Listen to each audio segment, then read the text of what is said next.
Halo semua, kembali lagi bersama saya Johan di Jurnal Trading ID. Jadi pada kesempatan video kali ini kita akan membahas kembali untuk update dari pergerakan XAUUSD atau gold ini sendiri. Dan juga kita nanti mau bahas mengenai pergerakan dari si indeks dolar, teman-teman. Tapi sebelum kita bahas ini lebih lanjut ya, kita enaknya untuk bahas itu untuk news hari ini. Ya ini kan hari Jumat ya, hari yang ditunggu-tunggu para trader gitu. Di sini kalau kita lihat untuk Jumat dari guest star ya atau tamu utama ya di Jumat ini adalah NFP, teman-teman. Jadi kalau kita lihat di sini di jam 19.30 ya, ini ada NFP non-farm kemudian ada dari average earning hours ya di sini ya, kemudian ada lagi dari unemployment rate gitu, teman-teman. Nah ini kalau kita lihat memang beberapa news di jam yang sama gitu, yaitu ada 19.30. Kemudian di jam yang selanjutnya itu di jam 20.45 ya, sini ada S&P Global Service Manufacturing ya, kemudian lagi ada di jam 9 malam nih gitu, jam 9 malam itu ada ISM non manufacturing, PMI dan juga price gitu, teman-teman. Jadi cukup banyak agenda Jumat ini ya. Jadi kalau kita lihat juga mulai dari hari Selasa, Rabu, Kamis, Jumat ya, finalnya nih untuk report tenaga kerja itu ada di hari Jumat ini gitu, teman-teman. Nah kemarin kalau kita lihat ya untuk hasil news dari jobless claim ya, di sini untuk continuing jobless claim ini bagus ya, dari 1774 ya masih stagnan. Kemudian untuk Indonesia jobless claim akhirnya masih stagnan juga, teman-teman. Jadi tidak ada perubahan yang masih sama-sama di 208 gitu. Jadi kan kalau di forecast kan makin banyak ya, di 212 gitu mengalami kenaikan gitu. Ternyata untuk hasil itu masih sama, itu di 208. Jadi memang hampir bisa dikatakan tidak ada gertakan dari DXY ya. Kemudian ini kalau kita lihat juga dari DXY sendiri setelah mengalami news ya, ini dia hampir sideways ya. Setelah itu di jam 9 malam nih ya, jam 9 malam baru dia turun ke bawah gitu, teman-teman. Oke, lanjut lagi, kita mulai lihat dulu untuk yang today ya. Jadi kalau kita lihat nih today-nya ya, setelah this week ya kita rangkum jadi satu. Coba kita lihat di sini. Oke, pertama itu yang ingin kita bahas ya, itu adalah mengenai ADP dulu. Ya, jadi kalau dilihat dari ADP-nya nih ya, ini bagus ya untuk si DXY itu sendiri dari 208 ke 192. Kemudian dari George Job Opening ya, di George Job Opening itu memang kurang bagus ya. Ini artinya pembukaan lapangan pekerjaan itu agak kurang gitu ya, teman-teman ya. Kalau ini kan employment-nya yang masih bertahan gitu ya, jadi nggak banyak yang resign nih gitu, teman-teman. Memang sebenarnya kalau dilihat mereka ini dari 208 ke 192 ini mengalami penurunan gitu ya. Tapi kenapa hijau di sini? Karena kalau kita lihat nih 179 ya forecastnya ini ya, jadi hasil dari resortnya itu lebih tinggi dari forecast, makanya kalau dari sistem itu hijau gitu, teman-teman. Aslinya ini merah gitu, teman-teman ya, kalau kita bandingkan dengan 208 ke 192 gitu. Nah kemudian kalau kita lihat lagi mulai dari ini kan tadi ADP udah, job opening udah, terus jobless claim. Nah dari jobless claim ini kalau kita lihat masih stagnan gitu. Jadi memang untuk saat ini tenaga kerja ADP ya, dan dari jobless claim ya, juga job opening, kalau kita pantau untuk NFP malam hari ini itu sebenarnya kurang bagus gitu. Karena kalau kita lihat ya tadi NFP-nya itu juga ADP-nya kurang bagus juga ya kan. Ada mengalami sedikit penurunan, otomatis ya dari hasil penggajian atau pembayaran upah ya ke karyawan juga pasti ada penurunan gitu, teman-teman. Ya ini kalau kita lihat memang dari NFP ya, non-farm payroll-nya ini dari 303 ke 243 gitu. Kemudian kalau kita lihat lagi untuk pendapatan rata-rata per jam ini masih sama ya, stagnan di 0,3, dan juga untuk bagian tingkat pengangguran di sini juga masih sama 3,8. Karena kan kalau kita lihat dari jobless claim ya yang terakhir ini, yang terbaru ini masih belum ada perubahan juga, yaitu di 208, dan reportnya juga hasil 208 gitu. Ya jadi itu kalau misalkan hasil NFP-nya sesuai, dan kalau kita lihat memang kurang bagus untuk DXY otomatis ini akan melemahkan dari si DXY itu sendiri. Artinya DXY itu akan ada potensi untuk turun. Ya, itu kalau misalkan sesuai dengan forecast gitu, atau bahkan bisa di bawah forecast. Tapi ya kalau misalkan hasilnya itu di atas forecast ya, dan di bawah 300 ini ya, berarti DXY itu akan ada potensi turun juga. Kenapa? Karena forecastnya ini adalah data yang sementara yang akan digantikan ketika data aktualnya keluar gitu. Jadi kalian jangan terkecoh gitu dengan data hijau ya, hijau nih tapi di bawah aktual gitu kan, atau di bawah yang sebelumnya gitu, bahasanya gitu ya. Jadi hasilnya itu kayak di atas forecast, misalkan 250 ya, itu kan di atas forecast, otomatis sistem itu akan bacanya hijau gitu. Tapi di bawah yang previous nih, itu sama aja merah gitu teman-teman. Jadi yang harus kalian bandingkan ya, bukan akan tapi harus gitu, adalah data previous 303 ini dengan data aktual yang nanti akan keluar gitu teman-teman. Jadi misalkan hasil datanya itu yang aktual itu adalah 320 contoh ya, itu berarti kan lebih bagus ya dari yang 303 ini. Nah itu benar-benar real hijau gitu ya. Tapi kalau misalkan di angkanya itu ya, misalkan yang keluar adalah 300 pas gitu, nah itu merah gitu, pasti merah di sini. Atau kalau misalkan di bawah 243 itu udah pasti merah juga gitu teman-teman. Nah itu artinya kurang bagus untuk DXY gitu. Jadi jangan terkecoh dengan warna merah sama warna hijau ini gitu, karena warna merah sama warna hijau itu bergantung dengan sistem ya dari si data forecast ini sendiri gitu teman-teman. Oke, jadi gitu ya, itu yang perlu kita refresh dan juga perlu kita waspada juga gitu. Oke, lanjut, sekarang kita mau bahas lagi ya. Jadi itu untuk news. Nah, kita mau lihat dari DXY. Jadi kalau misalkan kita pantau ya dari DXY, memang untuk daily-nya ini dia sudah mengalami breakout ya dari area konsolidasi. Ini kan konsolidasi yang kemarin kita bahas ya. Nah, ini udah closing di bawah nih gitu. Tapi overall secara pergerakan daily-nya dia tuh masih uptrend gitu untuk si DXY ini sendiri. Ya, ini kita bisa lihat nih. Ini channeling uptrend dari si DXY ya kan. Nah ini berarti yang ini sedang terjadi itu adalah minor trend dari si DXY itu sendiri.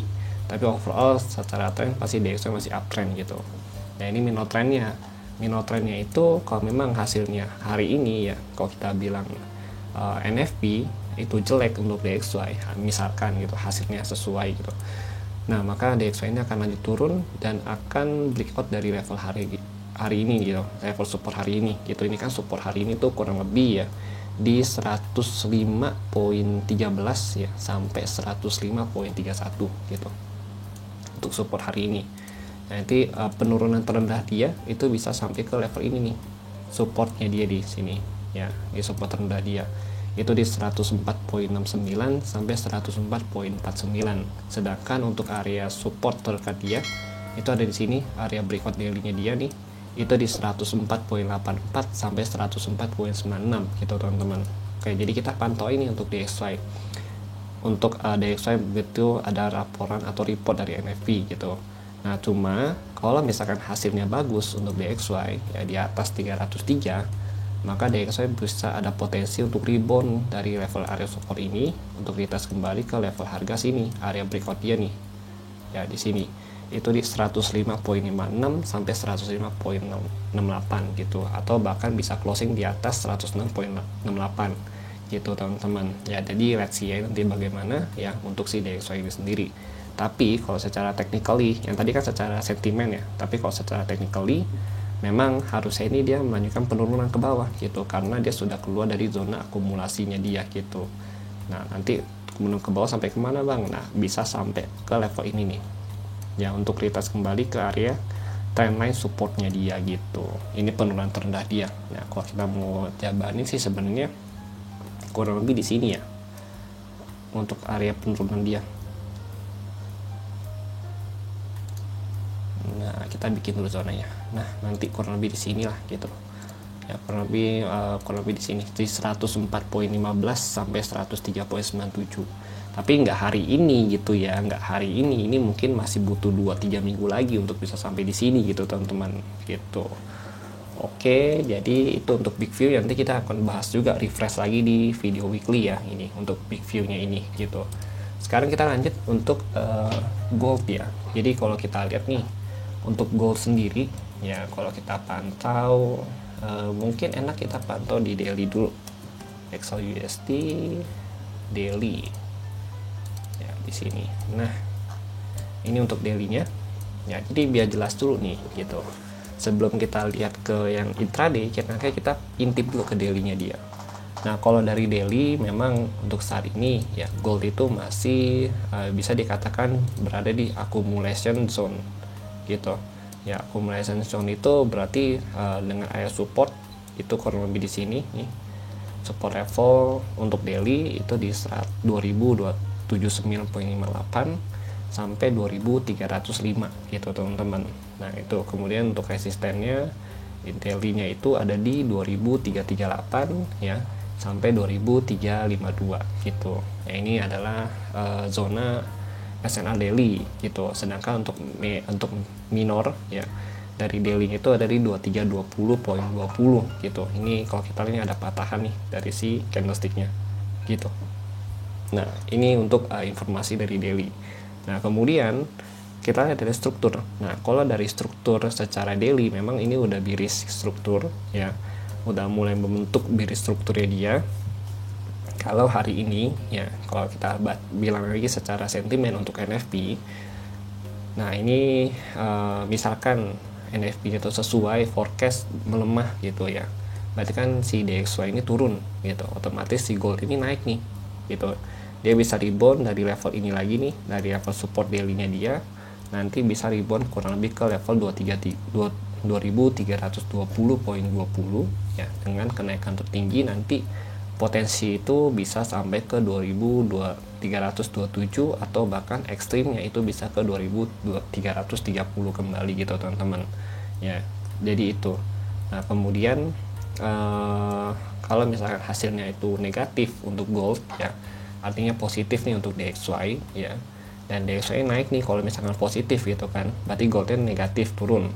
Nah, itu potensi gold itu bisa break nih dari area support ini gitu. Break dari area support ini dengan target nanti terendah bisa nyentuh dulu retest ke spike yang ini itu di 2268 ya, sampai nanti ke psikologi level di 2260-an gitu. Di sini kita ngambil psikologi levelnya dulu ya gitu. Nanti untuk major supportnya dia ya, atau main support dia itu sebenarnya kalau di daily itu ada di 2200 ke bawah gitu, tapi nggak hari ini untuk dicapai gitu teman-teman ya. Jadi terdekatnya itu mungkin bisa ke 2268 sampai 2260-an. Itu juga udah cukup ekstrim penurunannya, karena kita lihat nih dari sini itu kan itu udah sekitar 2%-an turunnya gitu, atau sekitar 460 pip gitu turunnya. Jadi ini adalah angka-angka ekstrim lah gitu di 2260 gitu. Kalau misalkan hasil data DXY itu bagus ya, nah itu berdasarkan sentimen. Tapi kalau berdasarkan analisa teknikal ya, untuk saat ini gold itu memang ada potensi lebih cenderung untuk turun gitu. Kenapa? Karena kalau kita lihat tadi candle ini ada bearish engulfing. Oke. Kemudian ini ada evening star di sini gitu. Evening star itu berarti 1 2 3, ini doji, ini mother candle. Ya, kemudian kalau kita lihat lagi, ya ini kan mother candle nih terbentuk ya. Terbentuk mother candle, bearish candle bagus banget di sini ya. Dari range harga 2335 sampai 2287 gitu. Nah, ini kan inside bar. Inside bar itu berarti yang warna hijau, ini warna merah, sama yang saat ini yang kecil nih gitu. Nah, ini inside bar candle. Jadi selama dia berada di bawah 2335 ya, karena ini masih pengaruh inside bar atau mother candle, yaitu masih potensi untuk turun untuk si gold itu sendiri gitu. Turunnya kemana ya, sama paling ekstrimnya bisa ke 2260 sampai 2268 gitu, atau dia retest close ini dulu nih ya di 2280-an gitu, atau di 2285 lah di sini gitu ya. Jadi gitu, itu kalau misalkan berdasarkan candlestick ya. Kemudian lanjut lagi nih, ini kan udah informasi yang kita dapat dari daily ya. Berarti daily minimal banget dia kalau mau naik lagi itu dia harus bisa closing dulu di atas 2320 gitu. Berarti 2320 itu perlu kita pantau juga sebagai resisten penting ya untuk intraday. Berarti resisten penting untuk intraday itu kita mungkin catat ya di sini ya. Ya, yang pertama ya, resisten penting. Yang pertama di 2338 ya, poin 24 sampai 2352 poin 30 gitu. Kemudian ada lagi itu di 2320 sampai 2325 lah gitu. Nah, kemudian ada lagi ya untuk support nih, support penting ya. Support penting itu di level harga ya 2300 ya, 2300 ya, sampai 2000 berapa ini, 2229 ya, 2280. Nah, ini range-nya cukup jauh gitu ya, gitu teman-teman. Tapi perlu kita pantau juga kalau misalkan ini mau kita pecah, berarti 2300 ke 2303 ya. Sorry, bentar, kita coba cek sini dulu dikit ya. 2300 2304 sampai 2303 gitu. Oke. Sini kita modif dulu ya. 304 berarti ini 280 ya. Berarti ini 2280 sampai 2 berapa ini? 2287 gitu. 2287. Nah, ini super penting. Ya, ini perlu kalian catat nih untuk area ini gitu ya. Ini soalnya bisa dikatakan sebagai area main ya, atau range penting dari si gold itu sendiri. Sedangkan penurunan ekstrim untuk hari ini baru prediksi ya, itu bisa ke 2268 sampai 2260 gitu. Oke, jadi ini ya, ini penurunan ekstrimnya. Nah, kenaikan ekstrim gimana Bang? Ada nggak? Nah, kalau kenaikan ekstrim ada, itu bisa kurang lebih ke 2238 sampai 2338 sampai 2352 gitu. Oke, sekarang kita lanjut ke intraday. Nah, mungkin videonya agak panjang nih ya, mohon maaf nih ya. Nah, kalau untuk intraday, kita perlu pantau dulu dari high zone volume yang saya tandai di sini. Itu mulai dari 2316 ya sampai POC level nih. Ya, sampai POC level itu 2332 gitu. Untuk POC 2332 gitu. Jadi untuk range ini ya perlu kita pantau dan perlu kita jadikan sebagai selling point atau cari area sell sebisa mungkin di area sini gitu. Ya Bang, berarti kita mesti sellnya dari sini dong? Ya enggak juga gitu loh. Ini kan kita udah pecah nih jadi 3 zona gitu. Jadi ini udah ada 3 zona. Zona pertama, zona kedua, ini zona ketiga gitu. Jadi kita cukup tunggu atau pasang alarm di ketiga zona ini gitu. Ya, nanti begitu kena, misalkan di sini kita cari nih ada nggak konfirmasi sell, belum ada, berarti lanjut ke sini gitu. Kalau sini belum ada, berarti lanjut ke sini. Ini kalau udah ada baru kita ambil nih gitu. Tapi bakalan ada nggak sih gitu loh. Ya, ini tergantung dari market gitu. Jadi kalau misalkan ada apa enggak, saya nggak bisa jamin ya. Tapi itu tergantung dari market kasih kita apa enggak gitu. Kalau misalkan bisa aja mungkin ketiga zona ini nggak ada konfirmasi sell gitu, dia spike dulu ke atas. Nah, ini boleh kita pantau juga di harga 2340 sampai 2344 gitu. Tapi overall sih memang ini bisa jadi selling point kita di sini gitu. Oke. Nah, kemudian kalau untuk buy point ya, untuk sesi pagi hari ini ya sampai sore nanti itu kita bisa pantau di 2300 sampai 2304 ya. Selama candlenya itu masih bagus ya, untuk ambil di area sini ya kita masih bisa short intraday itu ke level 2308, 2310 ya kan, sampai tertingginya itu di 2316 ya gitu teman-teman, 2316, 2312 gitu. Tapi kalau udah di bawah 2300 ya dia ada konfirmasi untuk sell, berarti target kita sell point sampai ke sini dulu nih di 2295, 2291, atau terendahnya itu kita balik ke sini lagi gitu di 2287 sampai 2280 gitu. Nanti ini juga bisa jadi buy point kita juga nih gitu. Buy point 1 ya, buy point 2, ini buy point 3 gitu. Jadi ya fleksibel aja lah untuk zona-zona ini. Jangan patokannya oh ya kata Bang Johan di sini buy point nih, berarti kita harus cari buy only. Enggak juga, kalian bisa cari sell point ketika area buy ini di breakout gitu. Sama halnya seperti area sell point, begitu sell point di breakout kita bisa cari buy point untuk menuju ke sell point selanjutnya gitu. Ya, jadi mungkin itu dulu yang ingin saya sampaikan kepada kalian semua. Terima kasih bagi yang sudah nonton, dan sampai jumpa pada video berikutnya.